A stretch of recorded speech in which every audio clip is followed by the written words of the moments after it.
Continuando então a nossa aula a respeito de relações térmicas, dois termos que nós vamos precisar aprender ou pelo menos reforçar é o termo de endotermia e o termo de termorregulação.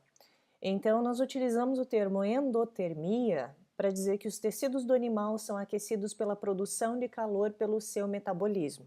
Então, quando o animal ele quebra carboidratos, lipídios, proteínas e acaba gerando então energia, ele acaba gerando calor também, certo? Então é esse calor que é utilizado para o metabolismo do animal. E isso quer dizer então que o animal ele é endotérmico, ele depende então da temperatura proveniente do calor proveniente das suas reações metabólicas, da quebra então do alimento, tá? E então os ectotérmicos eles dependem do calor proveniente do ambiente, então ele vai conseguir ter um metabolismo mais acelerado em temperaturas mais altas, e quando as temperaturas são mais baixas, o seu metabolismo vai acabar sendo mais lento. E um outro termo importante é o termo de termorregulação. O que é isso? É a manutenção de uma temperatura tecidual relativamente constante.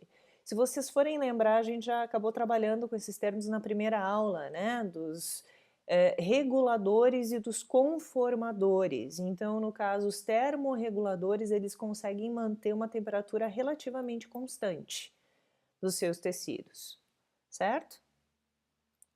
Que mais? Agora vamos falar um pouquinho a respeito dos termos, né, de animais de sangue quente e animais de sangue frio. Esses são termos vulgares para o que antigamente era muito utilizado, a nomenclatura que era muito utilizada, que era de animais pecilotérmicos e animais homeotérmicos. Utilizando então o livro base da Fisiologia Animal Comparada, que é do Schmidt-Nielsen, pecilotérmicos e homeotérmicos não são mais termos que são utilizados, ou que pelo menos não são termos que são muito corretos. No caso, então, pecilotérmicos quer dizer que a temperatura corporal ela acaba variando de acordo com a temperatura do ambiente. E homeotérmico, por sua vez, quer dizer que a temperatura corporal do animal não varia, ela acaba ficando sempre constante, certo? Esses termos eles não podem ser utilizados porque existem animais que, por mais que eles sejam ectotérmicos, que eles dependam da temperatura externa, do calor, então, né, externo para realizar suas atividades metabólicas, mesmo assim, alguns desses animais, eles conseguem manter a temperatura corporal interna um pouco mais alta do que a do ambiente, certo? E conseguem manter essa temperatura corporal interna relativamente constante. Então, acaba não sendo verdade.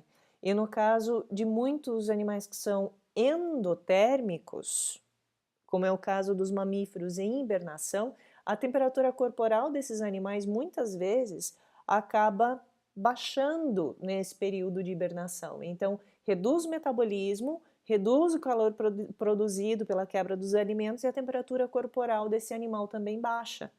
Então, o termo homeotérmico também não serve, né? Que quer dizer que ele acaba mantendo a temperatura sempre constante.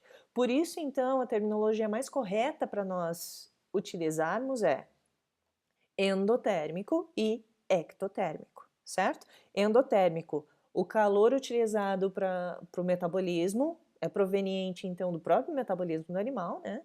E ectotérmico, que a fonte de calor ela é externa, mas esses termos então não estão diretamente relacionados com a variação de temperatura corporal ou não, certo? E aí então nós vamos ter, dentro desse contexto, nós vamos ter animais que conseguem regular a sua temperatura interna e animais cuja temperatura interna varia de acordo com o ambiente, certo? Então